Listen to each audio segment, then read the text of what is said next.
अस्सलाम वालेकुम। आप देख रहे हैं मेरा यूट्यूब चैनल को लाजम सब्सक्राइब करें और बेल का बटन लाजम दबाएं। दोस्तों, आप लोगों को एक बात बताऊं, शायद इस बात का आप लोगों को इल्म हो या ना हो। पाकिस्तान के इंसाफ का मयार चेक करें।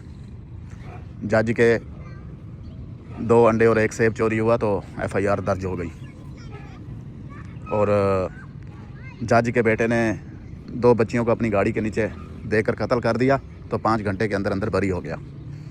ये है पाकिस्तान का इंसाफ, ये है पाकिस्तान का मायार इंसाफ का। तो इसलिए तो नहीं पाकिस्तान की अदालतों का जो निज़ाम है ये 140वें नंबर पर आ गया। असल यही वजह है, इसके लिए बड़ी मेहनत करनी पड़ती है। पाकिस्तानी तालीम का मायार भी आप लोगों को बताऊं, या जिन लोगों को पता है वो मुझे कमेंट्स में लाजिम बताएं। इस्लामिया यूनिवर्सिटी में साल से बच्चियों के साथ क्या होता रहा हैं। बच्चियों को एम्बुलेंस में डालकर लेकर जाते थे, इसलिए फिर कहते हैं जी जब आप लोग सोते हो फिर हम लोग आप लोगों पे पहरा देते हैं और आप लोग सुकून से सोते हो। ऐसा सुकून नहीं चाहिए हमें। यही वजह है पाकिस्तान का हर नौजवान पाकिस्तान छोड़ने के लिए खुदा की कसम नफल अदा करता है शुक्राने के, कि पाकिस्तान जिस दिन छोड़ूंगा मैं शुक्र अदा करूंगा। और लोग अब पाकिस्तान छोड़ने के लिए खुशी महसूस करते हैं। पहले परदेश जाने के लिए अजियत महसूस करते थे, तकलीफ़ महसूस करते थे। अब खुशी महसूस करते हैं कि शुक्र है जी जान छूट रही है इस निज़ाम से। ठीक है, तो आज तक हमने नहीं देखा, क्योंकि हम भी 2006-7 से हम भी परदेश में ही थे। तो यकीन माने कि आज से 5 साल पहले तक, जब तक लोगों को पता नहीं था इस निज़ाम का, क्योंकि इन 3-4 सालों के अंदर सबसे ज़्यादा खुल कर सामने आया है ना, ये जितना भी गंदा निज़ाम था, ये जो गंदा धंधा हो रहा था। ठीक है, आज से 5 साल पहले तक लोग जो भी प्रदेश में जा रहे होते ना, चाहे कोई यूरोप में जा रहा है, चाहे कोई किसी भी मुल्क में जा रहा है, कोई खलीज में जा रहा है, ठीक है, तो वो बेचारे बड़े परेशान होकर जा रहे होते थे। आजकल जो जैसे ही एयरपोर्ट क्रॉस करता है तो वो, मैं कहता हूँ कि खुशी से इतना निढाल होता है ना, पूछे मत। कहता है शुक्र है कि बस एयरपोर्ट क्रॉस कर दिया। इतनी तो जो है ना, पुलिस की चौकी क्रॉस करते हुए लोगों को खुशी महसूस नहीं होती थी जितना एयरपोर्ट क्रॉस करते हुए लोगों को खुशी महसूस होती है। क्योंकि पहले पुलिस वाले खड़े होते थे चौकी लगा के, तो अचानक से सामने खड़े हो जाते थे तो लोग अपना रास्ता बदल लेते थे, या चुप करके जो क्रॉस कर गया, किसी को नहीं बुलवाया पुलिस ने, तो वो बड़ा खुश हो जाता था, चलो शुक्र है यार इन्होंने रोका नहीं है।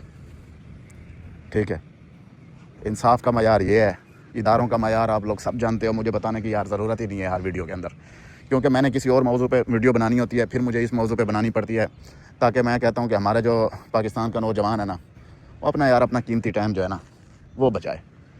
ठीक है, क्योंकि उसका बहुत टाइम ज़ाया हो रहा है, खुदा की कसम। मुझे तो सिर्फ यही फ़िक्र है कि अपना पाकिस्तान का जो नौजवान है कुछ बने, कुछ बन जाए, चाहे अपने पाकिस्तान के अंदर बन जाए यार, मगर पाकिस्तान के अंदर तो उम्मीद नहीं लगती मुझे। ठीक है, तो जिसके पास जितना, समझ लें कि जिसके पास जितनी गुंजाइश है वो अपनी गुंजाइश के हिसाब से जो है ना अपना बंदोबस्त करे यार। बहुत टाइम ज़ाया हुआ है।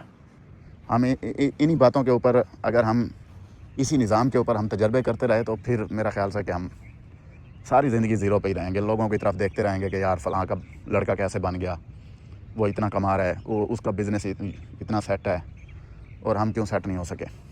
वजह यही है कि पाकिस्तान के अंदर टैलेंट जो है ना, इसको हमेशा के लिए दफनाया जाता है।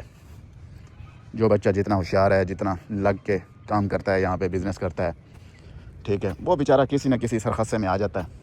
ठीक है, वो फंस जाता है, उसका सारा कुछ दफन हो जाता है। अब देख लें इन 3 सालों के अंदर कितना हमारा नौजवान बच्चा, तकरीबन कहते हैं कि कोई 60,000 नौजवान जो हैं इस टाइम जेलों में पड़े हैं। ख़ास तौर पर ये जो पाकिस्तान के अंदर जो हर 6 महीने साल के बाद जुल्म होता रहा, कभी जो है 9 मई में, तो कभी जो है TLP के जो है धरने में, तो कभी D चौक में जो कत्लेआम हुआ, तो उन्हीं केसेस में लोग बेचारे जेलों में पड़े हैं। 60,000 से भी ज़्यादा कहते हैं। और ऊपर से फिर जज चेंज हो गए। ठीक है, जज के अंदर सारे के सारे अमले इन्होंने चेंज कर दिए। यार मैं किस बात की इनको जो है, इनकी किस बात को मैं आप लोगों को याद दिलाऊं। इन लोगों ने, जिन लोगों को हम जो है वोट देते हैं, इन लोगों ने उन लोगों तक को ख़रीद लिया। हमारे कौमी ख़जाने से लोगों का, आवाम के टैक्स का पैसा यूज़ करके इन लोगों ने धड़ाधड़ अरबों रुपए, करोड़ों रुपए दे के उन लोगों को خرید لیا. جن لوگوں نے اپنی بڑی محبت سے اور شوق سے جو ہے نا ان لوگوں کو ووٹ دیا تاکہ یہ اسمبلیوں میں آئیں اور ہمارے لیے کوئی اچھا کام کریں اور پاکستان کو جو ہے مضبوط اور مستحکم بنائیں, ان لوگوں نے ان لوگوں تک کو خرید لیا. یہ کوئی طریقہ ہے؟ آخر کب تک یہ منڈیاں لگتی رہیں گی؟ میں تو سب سے پہلے یہی پوچھنا چاہتا ہوں میرے بھائیوں, ویڈیو کے نیچے کومنٹس میں لازم بتائیں کہ یہ جو منڈی لگتی ہے نا خریداری والی, اس کا مالک کون ہے؟ اس کو کون سنبھال رہا ہے؟ یہ خرید و فروخت کون کرتا ہے؟ یہ مردوں کی, سیاست دانوں کی, سوری سبھی مرد ہوتے ہیں, عورتیں بھی ہوتی ہیں اس میں, ان کو بھی خریدا جاتا ہے, مردوں کو بھی خریدا جاتا ہے. اس منڈی کا مالک کون ہے؟ یہ بولی کون لگواتا ہے؟ آخر یہ کیوں کرتے ہیں ایسا؟ کیوں یار ٹانگ اڑاتے ہیں یہ لوگ؟ کیا قوم کو ہمیشہ کے لیے بھکاری بنانا, غلام بنانا ان کا وتیرہ ہے؟ کیا انہوں نے ہمیشہ کے لیے یہ قسم کھائی ہے؟ اسی چیز کا حلف دے کر آتے ہیں کہ عوام کو ہم زبردستی ان کو دبوچ کے رکھیں گے نیچے. کیا کبھی یہ ملک ترقی کرے گا یا نہیں کرے گا؟ ہمارے ساتھ چائنا پڑا ہے. جن لوگوں نے چائنا دیکھا ہوگا ان کو پتہ ہوگا کہ چائنا ہمارے بعد بنا ہے اور ترقی اس کی دیکھ لیں. اور پاکستان 1 ارب ڈالر کے لیے بھیک مانگ رہا ہوتا ہے, اور جب یہ الیکشن ہوتے ہیں, الیکشن نتائج آنے سے پہلے اربوں روپے لگا کے لوگوں کو خریدا جاتا ہے. واہ بھائی واہ, یہ معیار ہے پاکستان کا. ٹھیک ہے, اب تو پورا پاکستان کو پتہ لگ چکا ہے کہ اس منڈی کا مالک کون ہے, یہ جو سیاست دانوں کی خریداری کرتا ہے. ٹھیک ہے, پھر ان کو ایک ہی جگہ پہ جمع کر کے ان کی حکومت بنوا کے اس کے بعد پھر کیا آپ لوگوں کا کیا خیال ہے کہ پھر وہ ملک کے ساتھ کیا حشر کرتا ہوگا, اس اکانومی کے ساتھ کیا حشر کرتا ہوگا جو اربوں روپے لگا کے لوگوں خرید کرتا ہے. آپ لوگوں کو یہ پتہ ہونا چاہیے کہ اس کے بعد ملک کا کیا حشر ہوتا ہوگا. کیا قومی خزانے کے اندر کچھ بچتا ہوگا؟ ہر 4 مہینے کے بعد یہ جاتے ہیں IMF سے قرضہ لینے کے لیے, کیا وہ بچتا ہوگا؟ نہیں. جو منڈی لگاتا ہے, خریداری کرتا ہے نا, پھر چھوڑتا وہ ککھ نہیں آپ لوگوں کا. یہ دماغ میں رکھ لو, یہ سوچ لو. اسی لیے پڑھا لکھا نوجوان بھاگا جا رہا ہے. 3 سالوں کے اندر تقریباً 35 سے 40 لاکھ لوگ جو ہیں وہ بھی نوجوان پڑھے لکھے ملک چھوڑ کر بھاگ گئے. پھر آپ کہتے ہو جی یہ قوم ہم سے نفرت کرتی ہے, ان اداروں سے نفرت کرتی ہے, یہ ہے وہ ہے.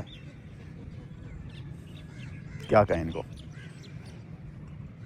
ملک کے لیے کچھ نہیں کرتے, بڑی بڑی منڈیاں لگاتے ہیں, قوم کے اوپر ظلم کرتے ہیں, جبر کرتے ہیں, قوم کا ٹیلنٹ دفن کرتے ہیں. ٹھیک ہے, اور میرٹ کو دفن کرتے ہیں, پھر کہتے ہیں ہمارے ساتھ نفرت کیوں کرتے ہو. تو میں یہی کہوں گا کہ آپ لوگ بھی قوم کے ساتھ محبت کرو, اور قوم بھی آپ لوگوں کی طرف متوجہ ہوگی اور دوبارہ آپ لوگوں سے محبت کرنا شروع کر دے گی. اس کے علاوہ اور کوئی حل نہیں ہے.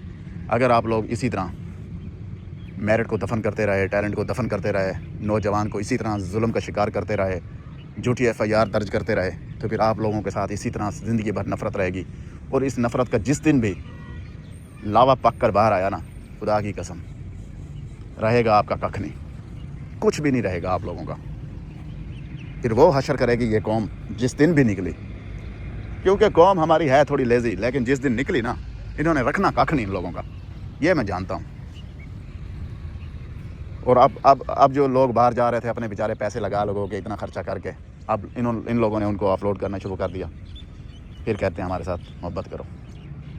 آپ لوگ اس قوم کا خیال کرو, قوم آپ لوگوں کا خیال کرے گی. شکریہ.